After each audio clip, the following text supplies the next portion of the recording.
Hello, everyone. It's time to introduce episode 2 of Cycling Culture Club Connections, our podcast where we sit down and interview the diverse roster of contributors that are part of our community. Today, we sit down with Alonso Tal, another LA resident who has played a significant part in growing the cycling scene in LA, keeping it diverse, keeping it stylish and fashionable. Alonso is a creative, he's a visionary, and he's very well known in the scene. So I was grateful for his time, and he gave me plenty of it. So I hope you'll enjoy the podcast this week. Let me know if you've got any feedback, as always. And without further ado, we'll crack on. Cheers. Good morning. Morning. Good to see you, Alonso. Thank you so much for joining us. Post morning coffee, but not it's not gone unnoticed that you've taken up some time in your day to join me on the podcast. Oh, it's a pleasure and an honor. Thanks, man. I appreciate it. So, Alonso, I know you, I wouldn't say terribly well, but I know you well enough. But for everyone else listening, what makes you you? Who is Alonso Tal? Oh, wow. Alonso Tal, born and raised in Los Angeles, California. Kind of grew up skateboarding, slight love for fashion, sports, but kind of leaned towards that skateboard kind of rough mentality of street. Never really got too much into any other sport, like on in terms of like being it serious, but bikes came much after. I would say maybe around like 18, 17. So yeah, Nice. from there, just I never looked back. But good. What were bikes to you back then, though? Were they tools or were they sport? they were just BMX bikes, at the time. Is that the way most, or I don't know about most, but is that the way a lot of US-based kids get into cycling, BMX? Yeah, I would say so, especially in urban streets and environments, mostly suburbs as well. Like you get like your first BMX bike, that's like the quintessential boy's first bike. I wouldn't imagine it. And from like a sizing standpoint too, it sits very low to the ground, so very easy to use versus like having a mountain bike at the age of 4 or like 9 or whatnot. That sounds intense. Yeah, for sure. How long did you spend BMXing? I would literally say probably like a close to like a year and a half. I mean, I pretty much grew up skating, like skateboarding very young, like from riding on your knees, pedaling all the way up. And then I think just out of the sense of like trying to get to internship in high school, I would say maybe my junior year, maybe that summer, I got like this crazy trial bike that was like really cool to ride and it was fast and light. So just using that to get to like internships and then like, summer practice for track and field or cross country at the time. Nice.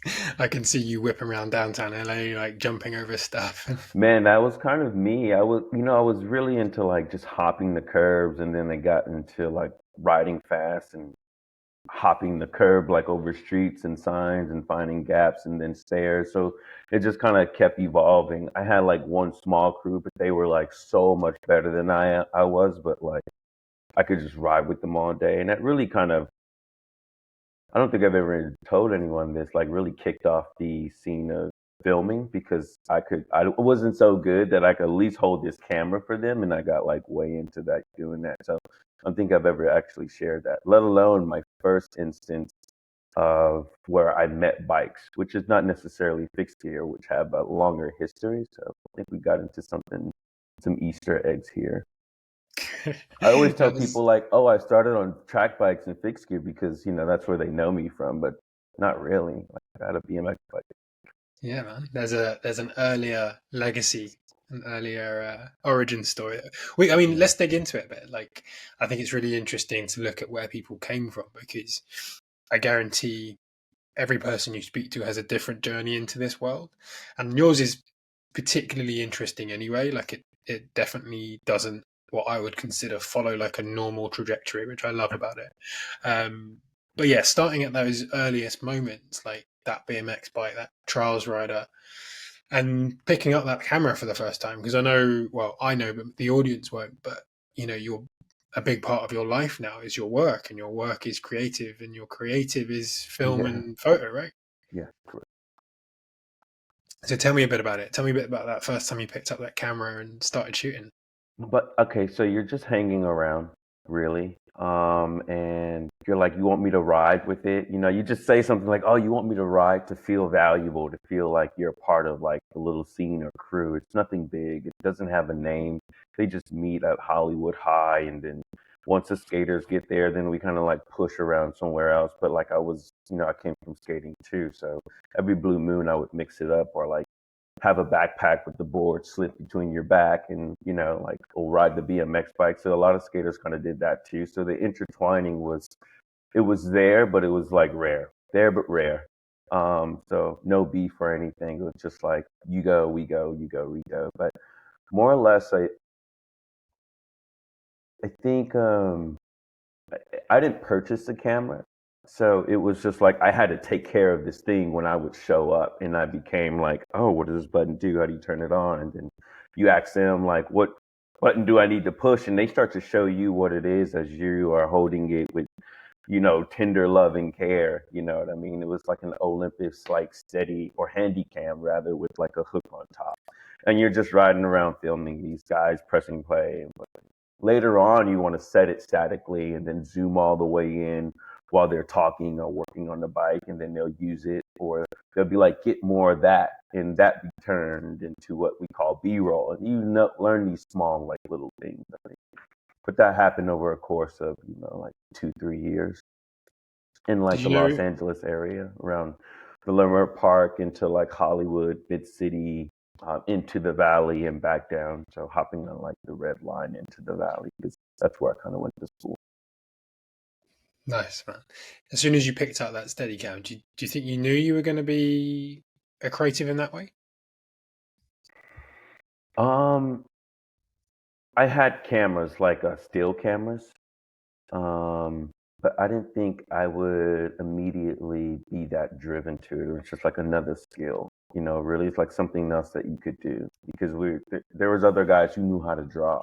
My fascination with learning how to draw was like my first like art escapade of my life, just like any other kid, just doodling on your paper into like trying to draw a car and then trying to draw a building and then the structures and then making that 2D thing go 3D, But I would say no, to be honest.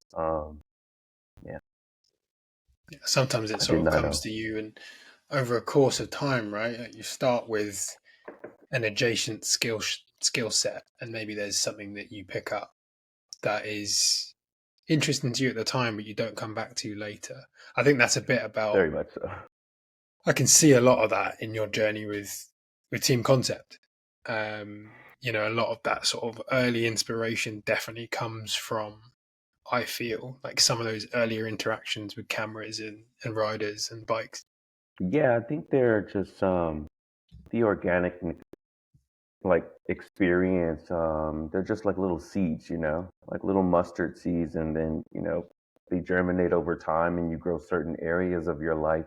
You get a chance to get a little water on those, through still photography. I have that now passion for extending what that looks like from 30 frames per second from 60 frames per second. Like literally, as soon as I started shooting more action and needed more frames per second per se, and from a technical professional level, I was like, why don't I just shoot like or do film or do the directing part? So I still don't hold the camera, but like yield like what the picture and frame set looks like. So from there, I think it just keeps growing. But I look at them all as tools. Like some of my favorite cameras are like like this little guy, a Yashica or something like that, or a Context or something like that. Yeah, they're all very valuable, but nothing has really one over the other outside of experience with that tool. The nimble, like little 35 millimeters that you can travel around the world are kind of much to me, and I can say this probably because I've owned one, a little more valuable instead of a Leica. That's very beautiful, and everybody wants to see, and everybody wants to ask you about where you're trying to be discreet, or let alone just trying to like ride track bikes, brakeless, no helmets, in the middle of the night. You know what I mean? Like Do you really want to do that with your $3,000 camera? Not so much. Or you'll be like Jake Ricker, always sending in like something to get fixed. I'm scared of that. It costs money. Yeah. As soon as you said about Leica, I was like, oh shit, he's gonna ride around with his $3,000 camera. Yeah, and shout out to Jake Ricker in San Francisco. He's like the guy. Absolutely. So yeah, I think it's a nice tangent, right? Like, tell me about Team Concept. How did it come about? Concept. How was it, born from your love of creativity, and how did you get involved? Yeah, so I think we go from the BMX now to the fixed gear, right? Those internships with like some cycling fashion, not cycling fashion, sneaker fashion brands, and then moving into like an actual brand that was like Clay Footwear. Me working there and then riding bikes, just to get around town a lot faster and efficiently. It's like I needed to solve a problem. I needed to pay rent, be nimble, be mobile, be flexible, and get places like really fast. And that's where that track bike kind of came in. Like I painted a few apartments, doing some work. I was as an electrician apprentice. So the money was like every 2 weeks, but fairly big. And so I ended up going to go buy like a fixed gear bike. I would say in 2006 or seven, and kind of like really never looked back. That time until concept was really affluential for me. Like it really changed the course of my kind of young adulthood. You know, riding with leader bikes and traveling the world and doing some of the fixed gear crits and alley cats earlier in the day and hanging around messengers and seeing how they kind of like took on life and then them having like other small businesses. It was all organic. It wasn't narrated by the internet per se. It was just like you heard about this, you got in a car, you took a Craigslist ride share and went up to San Francisco for the weekend. You slept on people's couch and you just kept doing that over and over again. And you have such a weird love for all these people over time because they were all part of that, from different parts and states. Sometimes it was Arizona, San Diego, San Francisco, New York is super huge. You know, Austin has a great scene, and you kind of like, especially Portland, like you kind of have like little pockets of community that are very much connected in a way, and they hold each other accountable in a way. So I think for me to knowing that those people did those things there, it just gave me a like a weird confidence or like I didn't really need to ask for permission to do anything. So when I got into cycling, my first year racing with Bahati, I was like, the racing part is cool. The training and the kids, they all suck. Like, because I had spent so much time working, elevating at, Clay Footwear from just like an intern into like a showroom director into like lead creative and like really having all your stuff printed on like the hype beast and stuff, but you just work there.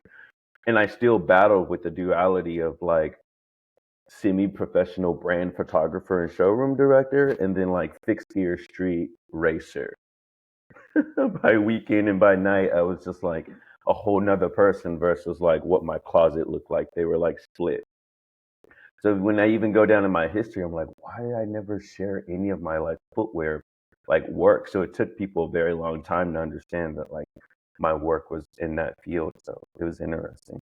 Yeah, but all that to say, like I immediately was just kind of thrown off after my year, maybe year and a half, and connecting with people around the city. I met Bobby Indo, the owner of Indo Customs, and we would chat because I had a art. I was working in an art studio with my friend Justin Kizart, one of my closest friend.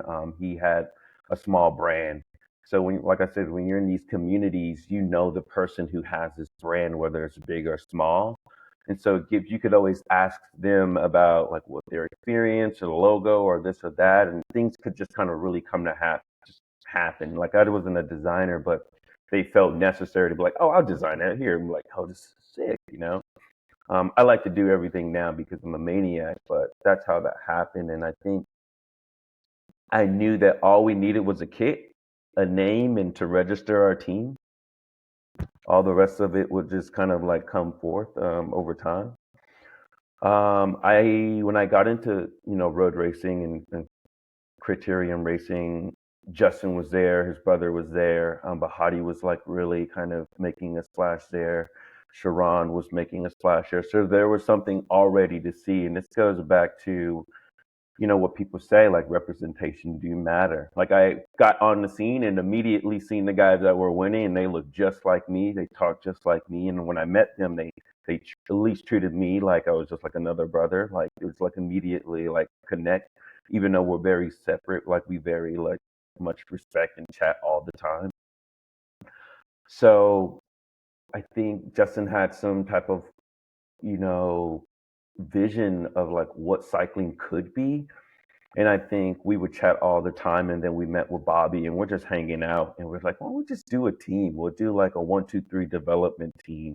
And, we talked about it. And then the season ended and we didn't really have nothing to do because the season ended. We're doing like casual rides. And that's where, a lot of those conversations will come from, those casual rides.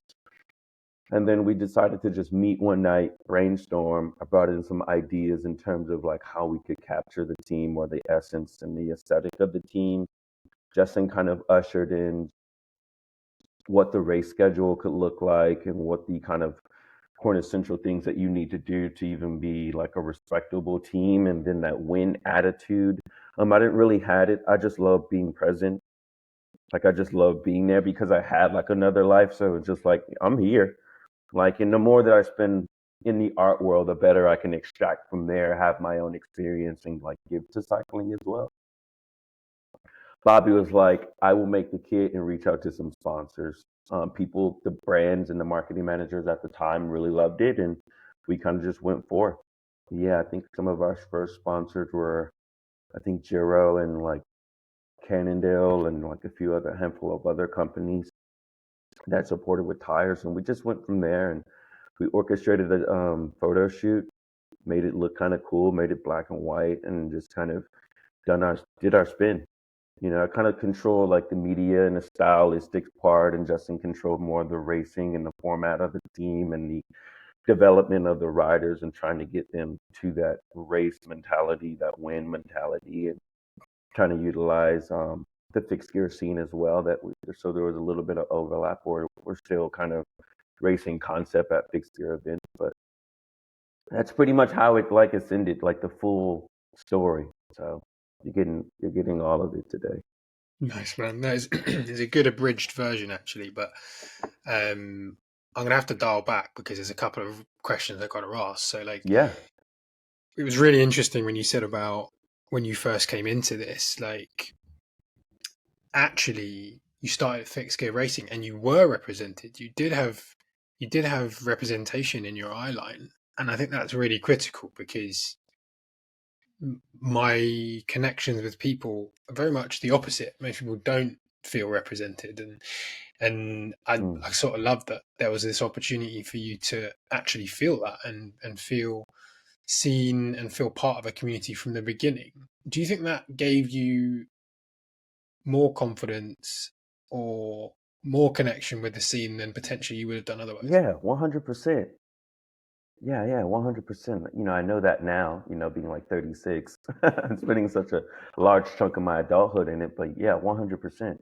I couldn't say that I would have never got done any of this because I kind of had some of that in me, but it really allowed me to go in with it blindly and freely, and to understand that if it's a project, it could grow into a brand, or if it's a brand, it can grow into an institution.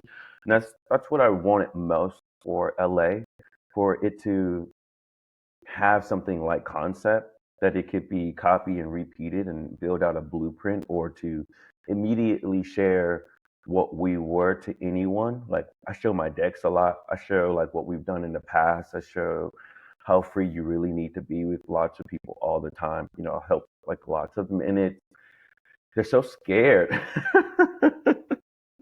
They are so scared. And I'm like, why are you so scared? Just to, put it out there. Yeah, immediately I didn't have that in the start.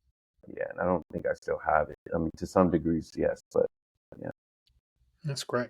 And who else was there at the beginning? You mentioned Bobby Endo and Justin. That's Justin Williams for anyone listening. yeah, just us three. Um, I mean, in just you terms three. Okay. of building out what it was going to be in the management, writers love to like, input and do kind of the extra work per se, like booking of hotels, travel flights, and then like getting other small stuff. But out of respect to both of those guys, like they're the ones who built that archetype and kind of hold that archetype of what concept truly is, no matter where it kind of really spawns and kind of the direction goes. It's meant for that. It's very meant for that. Like, it, hopefully at some point we write a book about how to love cycling without the internet or something, because it's meant for it to be along your journey. It's not meant for this was about road racing and this is where I could live and this is about gravel racing now and this is where I have to live. It's like, here's your team, whatever your aspirations are, whether it's racing Formula Fix and doing fixed gear stuff, all the way to racing the Transcontinental and everything in between. Just one home. That's what I wanted most, and that's what we're kind of discovering until we get done, whenever that is. But in itself, like concept, it's just kind of like an idea, kind of a tangible version of ideas, in terms of sometimes 3D, sometimes just ideas, 4D. But yeah, that's it. It's just always kind of like, what could we do? We find ourselves trying to fill the void more so while we're within cycling, but we still love and respect it. So we're not necessarily an outlier. We're really just, putting some splashes on things and kind of reinterpreting them per se, because it just really repeats itself. It has like a weird 5-year cycle. After you've been in like 3, you're like, oh, I see what's happening now. Coming back around again. Yeah, that's interesting. Yeah. How long Really. wait, do I get a chance to ask you questions? I mean, you're the second guest on the podcast, so there's no precedent, but by all means. Well, what's your cycling journey? I mean, Yeah. if you could put it in a nutshell. I know mine's super Yeah, I long. can. Fortunately, I've done it a lot over the course of doing what I'm doing with Cycling Culture Club. But my journey was very typical in a lot of ways. Riding a bike was a tool. It was use it to get to school, use it to get to uni, use it to get around. I come from a fairly poor background, so my ability to move was intrinsically linked to my freedom. Yeah. And that's what ultimately led to cycling becoming such a big part of my personality, which was it was always really, really linked to how I got around and how I lived my day to day. So I've always felt a really strong connection with it. My mum was always really into it, which is funny. And then I think as I've got more into the sports side of things, my journey becomes less typical. I mentioned about that underrepresentation, and I think that that's a critical part of it. Like, I joined a cycling club here in the southeast of England where I live, 300 members, Hmm. and no people of colour, none at all. And it was sort of baffling to me. Happens a lot. And it's taken me, I joined probably 10 years ago, and it's taken me years to really sort of bring together enough of a directive to do this. Mm. But I think it's all sort of wrapped up in that experience that I had. That's the reason why it stuck with me. Justin was one of the people who I spoke to when I thought about sort of kicking this all off, and he was very encouraging and generous with his time. And you and I spoke in the early days as well, and Alvin, who I had on before you, and many other That people who joker. listened. What's that?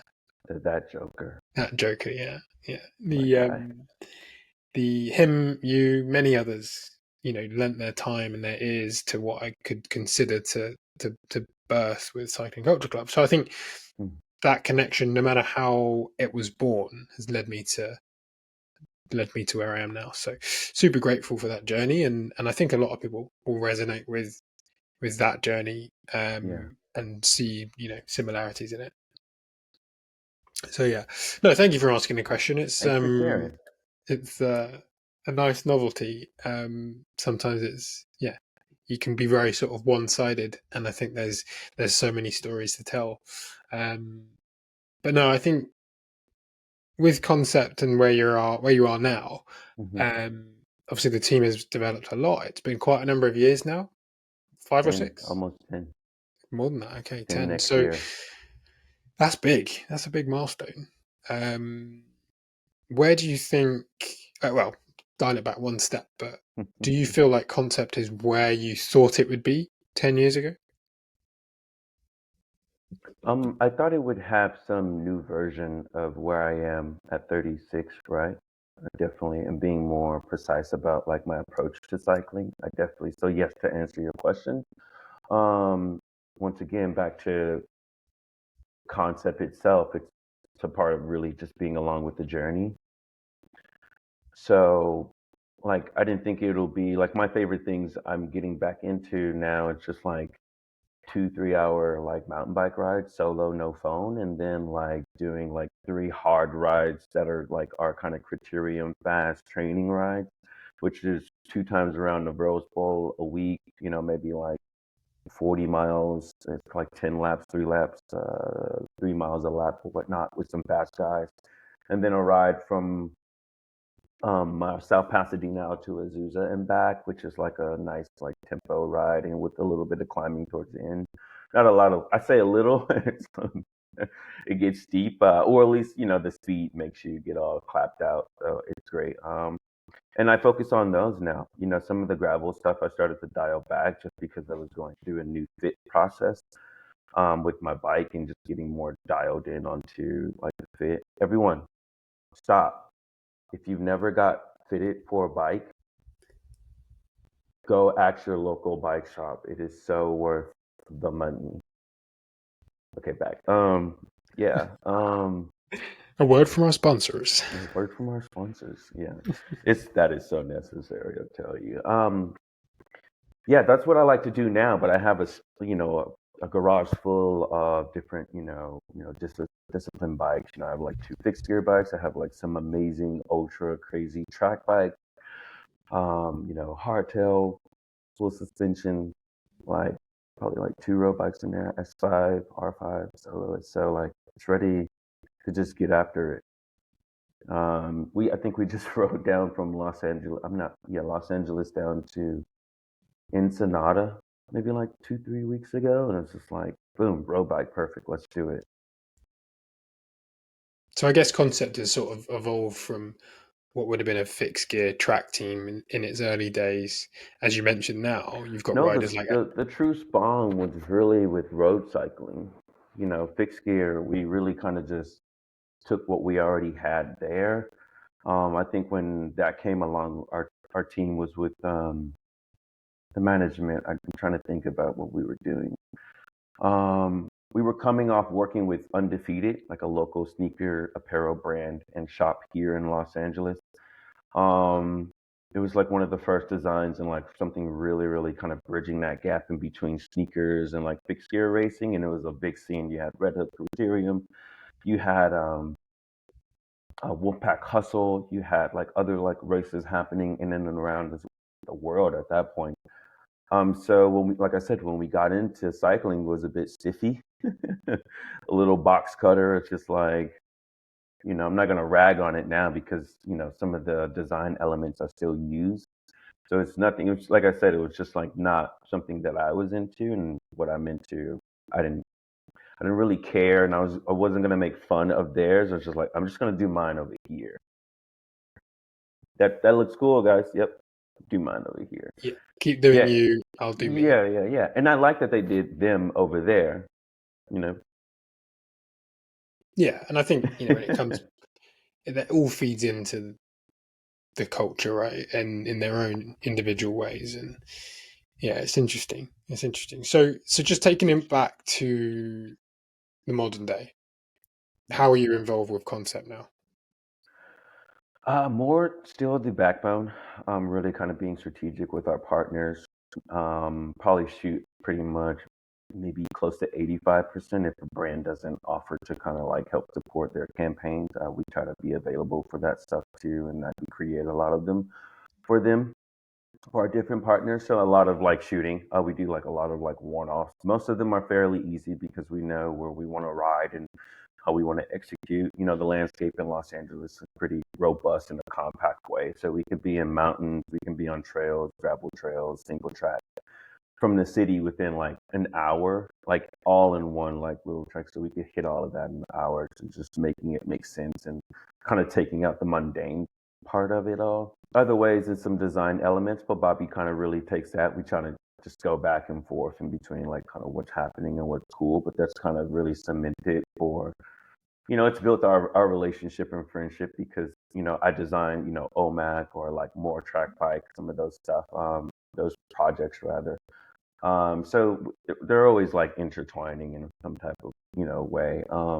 In terms of how the teams ran now, just so that it's more structured in a way and like has a little bit more consistency for the partners. So to kind of bridge that gap while I'm away, like working for some brand or whatever, because sometimes there's a slight conflict of interest when you're working for this brand, but then getting marketing stuff and, conversations and partnership conversations about new product while you're working for that other brand. It just doesn't bleed well. So I think by the time I left the second time to go work with Smith Optics, which was great. It's great to live in Portland, rain a lot, like a fucking lot, like way too much. I like, had to get out of there like afterwards. It was like 190 days of rain was not fire at all whatsoever. So kudos to all those folks up there. Um, but yeah, so now Alvin manages some of the partnership management, and he really kind of like just spearheads that because he works, for the government. Like he just does something completely different that doesn't touch, sports. And then Sean Martin really kind of acts as, just booking trips, trying to like get everyone dialed with the hotels, mostly like logistics and stuff. So it goes around. It's kind of very democratically ran. We try to have as many votes as possible. I'm probably like always a finger pointer and anchor of like, no, we're not doing that because it costs that much. And usually when I'm just like, oh, damn, Zoe said, damn, can't do that no more. And then we have to like go because, ideas could run wild with multiple stakes in the party and whatnot, or the group. And then we have like a few other riders who are really just riders, but they're also support and backbone in terms of driving, fixing things, riding, being available for shoots. So I try not to see one thing over the other. Just give that person space and respect to do their due diligence, and then it works. If you take one like little cog or rotor or any of those things out of that piece, sometimes the whole, machine could not work. You know what I mean? Like I was literally dealing with it with the DT Swiss like mountain bike free hub, where they have on SRAM, they have these like little springs that connect these ratchets, and if the ratchets are off of this little 5 cent spring, the whole wheel set is like all out of whack, and it's like renders the bike like unbearable. And so I try to bring forth like that mentality of just understanding that like this little person doing this thing, like okay, we set up this whole thing, but who's gonna drive while we ride? Who's going to tell the story if we use the budget for actually doing the project? Because cycling brands just see us as nimble all the time. We're not like Madonna's on the bus, overseas. They're just like, these guys could do it because they love to do it. It's like, we did it because we wanted you to think we're cool and to give us some stuff, but like this is really hard. So really managing like what that looks like and creating stuff, not necessarily out of the ether, but creating stuff organically. It's like this is what we could provide, and making what we could provide valuable and polished and nice has kind of been our goal. Like, yeah, we're slow but very steady. Yeah, I got a lot of respect for that. I mean, it's a team working hard to deliver way above, what people expect, and I think that's really commendable. I didn't have it on my list of questions, but I wonder how diverse is the concept team behind the scenes, including riders, etc. Oh wow. Well, I'm African American, black. Um, Bobby is Japanese American. Alvin is Mexican American. And I'll just say all these as background. Greg is ambiguous. Greg is just like LA. Greg is like maybe possibly like Greg is just Greg, but like father's black, like mother's Latin. Sean Martin is Alaskan white, like of the whitest, but Scandinavian or Swedish, I believe. Yes, I got that. Mike is from Boston, but family's maybe second generation, like Polish. Yeah, Brian's from the South, Georgia, Atlanta, Georgia. So still very, very diverse. It's good. You know. It's refreshing. of the diversity, you know. Yeah, it's good. I mean, if all Um, teams could be like that, then probably wouldn't have to sit here and make a podcast. ain't that the truth? Um, that's another element of it as well. You know, like we're very much just like show up with our friendship versus like our teamship. Teamship is nice in the race, but friendship really is that parking lot in between the race and the pub, or like y'all would say, or the bar, or the park, or the community rather, afterwards. So we really embodied that over the years. Like we are actually friends. It's Yeah, we good. hate to love each other. We hate on each other the most, so we don't really care what other people say. You know, even when we ride, we drop the hammer on each other in different ways. So it's like we don't really care. It's good. Friends will carry you far. It's good. I'm gonna just move it back to your professional life, just briefly. So, I suppose in the context of your work, I would consider you a creative. But what is it like being a creative in the cycling industry specifically? Hmm. Wow. You know, it's really kind of it's fun. It's a life worth living, right? There are some trial and errors, and then there are some really really good sweet spots, and some really surprising things. You know, sometimes you are really backed into a place where your skills need to meet the needs of these brands, and sometimes you execute, sometimes you don't. When you do, it's so like you can look back and say, "Wow, I shot the SL7 in the States with this rider," and like you know you kind of like get a part of history, and you can pull from that. I think that's a really cool element that like sometimes maybe us like creatives forget. Like, oh, we are shooting these campaigns. Hello, everyone. Just to take a quick break because Alonso's power actually went out just now, meaning there's going to be a slight breakup in the audio. So apologies for that. While I've got you though, I just want to say thank you for listening this far. This podcast is really dear to my heart, and I'm glad to finally be kicking off with a great series of guests.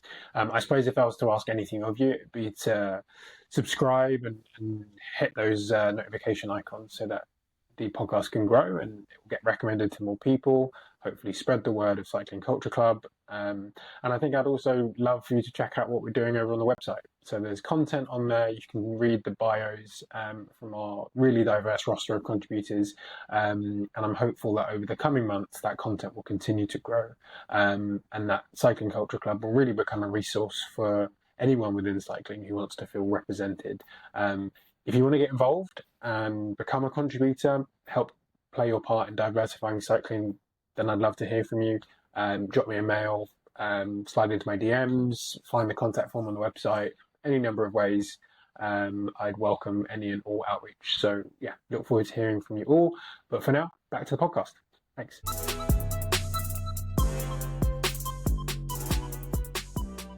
So, Alonso, I was just saying, as it relates to your professional life, I'd consider you a creative, but what does it feel like to be a creative in the cycling industry? And to extend that, is there any difference feeling like a creative who's a creative of color?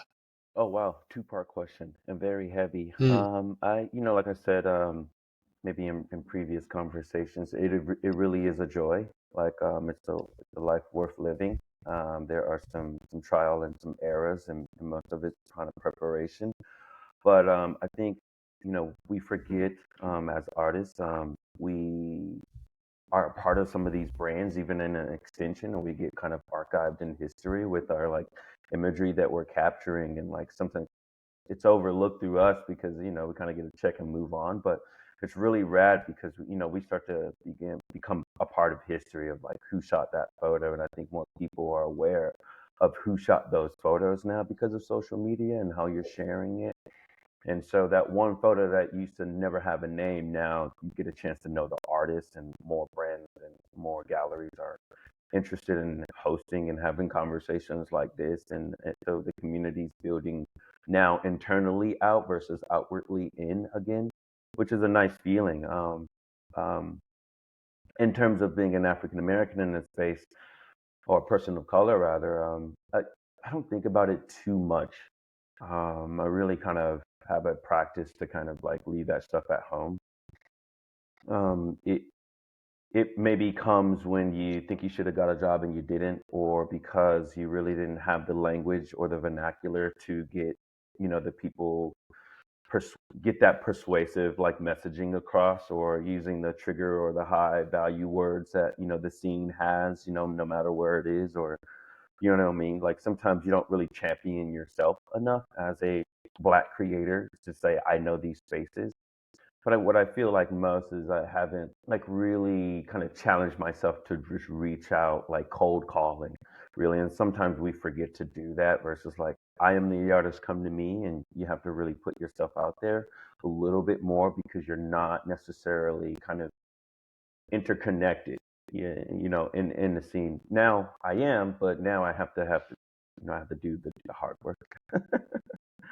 So I have to do the hard work and with a little bit more, because I don't know, those different cultures that are in those suburbs, and once again, like what they really do. So if I want to shoot downhill, I would probably truly need to start with thinking about being a part of that community, or visiting that community, or supporting that community, shooting for free per se. I'll just use free. We're going to go do small projects and handing them the photos, say, here, post this. And that's really kind of where I found the light. Like I still hit up friends now, and they kind of turn into bigger things. I was like, Bahadi, I want to shoot you because we've never had a chance to do that. And he was like, oh, I got this thing happening with this. And I'm like, what? You want me to go to Atlanta with you? Like one, yes, I love Atlanta. Two, like one love, like what's one love? He's like, yo, it's sick. It's 3 to 4 thousand black folk on baller fucking bikes, and y'all gonna ride around the south of, like south of Atlanta for like 3 or 4 days. I'm like, in, like I'm in. And you go do this, and you see, people from the DMV, you see people from Florida, you see their tents, you see their name, you hear their stories, you hear that they're doctors, lawyers, artists, professors, and you're like, I can't control all of this blackness. This is crazy. You meet other fast guys, you meet some guys who are almost just like you, but just starting off. You meet some old guys who've been riding for years that, asking you about your kid, and you're like, this ain't even out yet.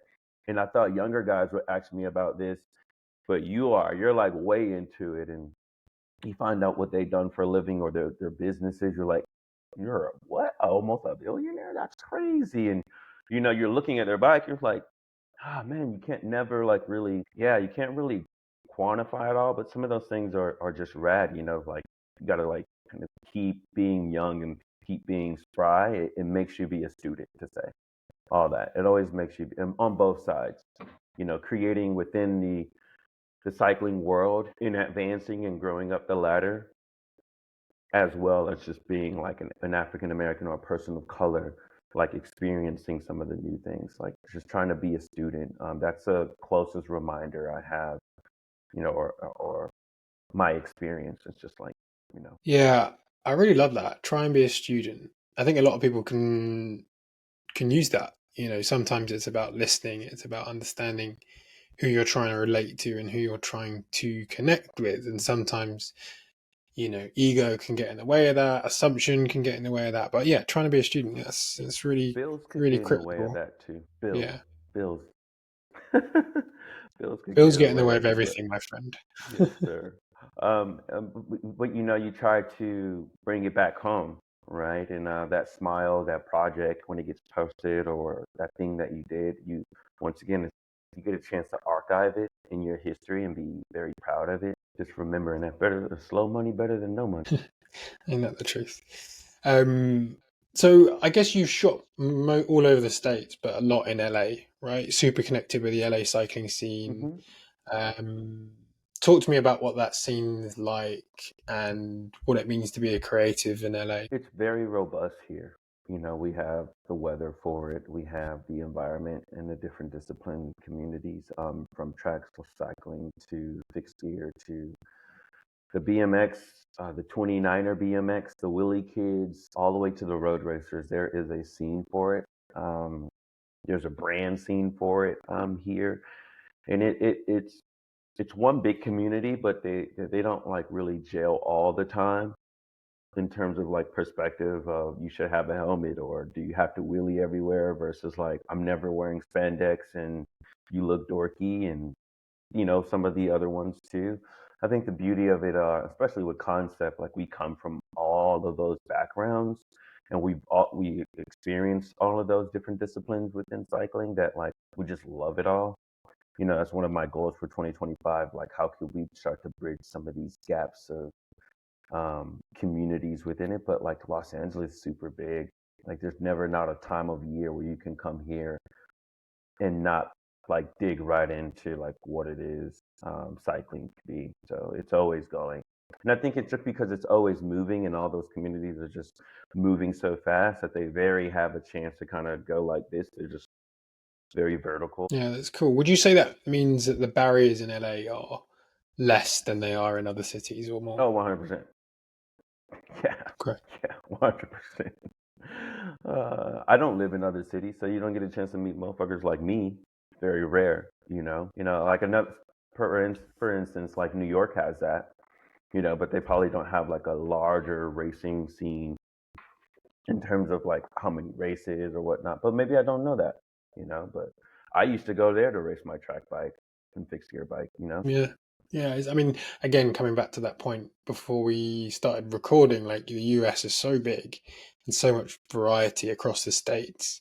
The level of representation, the level of access, the level of barriers Hmm. are all going to be very, very different state to state. And that's, well, it's terrifying but fascinating. And I think if a big city like LA can do it well, then that definitely shows you that there's room for that culture to grow in those other states. Yeah, I agree. I think it's like that representation community wise that you need, to see like, oh, that's happening over there, vice versa. Like when we seen guys riding in San Francisco and New York, we're like, oh, that's happening over there. Like that's real, it's tangible, that makes sense. Like, of course I could redo that here and repurpose that here. I hope that that's always the point, but I don't think everyone's that visual or understand like the value in that all the time, you know.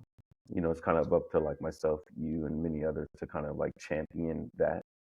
You're valuable even though you're not on the podium all the time, you know. Yeah, totally. Totally. Do you think there's anything that you can bottle and give to someone else in another city to help them drive their city forward? Outside of just giving them a little time, a little space to ask questions, I like I said, I had mentioned um Mac Love, Metro Atlanta Cycling. They do One Love, and I have like a quick call with one of their directors or organizers for their 2025 like event, just to give them shed some light on what marketing managers are usually looking for, how they can advance it. I think sometimes because creative is always like a semi play to pay to play in terms of like sharing advice or like starting to build a business, and because it's seen as consulting, we kind of almost stay away from it a little bit, that we forget that like our friends and family or like other small community managers need that little bit of push or that little bit of know-how, or to, sometimes I look at their pitch deck and I'm like, oh, this is just god awful. It has all the information, but it's just god awful. And making, that little bit of polishing or making it cool or choosing all the right imagery or stock imagery or using your own goes a long way. It says like, oh, they're professional. They care about their presence. They care about, their aesthetic and their visual and their storytelling. They just care. And that's what it looks like. I think those are the things that you can get back. And if you're creative or you're an organizer or you know how to write great grants, or like you work for this Fortune 500 company, all you need to do is just pass it along, right? Just pass it along and see if there's some interest there. Or you're a fashion designer that can possibly help them steer like what merch could actually look like. There's value there. You just have to kind of, it's up to us, the people who are the skillful, to kind of help that. What do they say? A village raise a family or a child. I don't know, but something like that. Something like that. No, it's good. I'm gonna have to hit you up for our merch. It's been tumbling around my mind for ages, and it's just not right, not landing on the right thing. It's always tricky, always tricky. But no, thanks for that. So One Love is an interesting one. I've heard people talk about it quite a lot Hmm. recently, and I think you and I spoke when you were out there actually. But I think more and more like in-person events where people can connect with one another are just so critical. So in the UK, we have Black Unity Bike Ride, run by Tox or created by Tox, and it's an amazing, amazing event and one that I've watched grow and you know watched on eagerly. But I think the more we can do that in more cities, the more representation spreads, I think. So yeah, that's super interesting. Um, Listen, I'm aware we're coming up to an hour, and I promised I wouldn't keep you super long. So We're good. I We're think good. I think I've got one key question I like to ask everyone, and will want to ask everyone who sits here, and that is, if you could give one piece of advice to somebody from an underrepresented group within cycling Hmm. to stay in cycling or to get into cycling, what would it Hmm. be?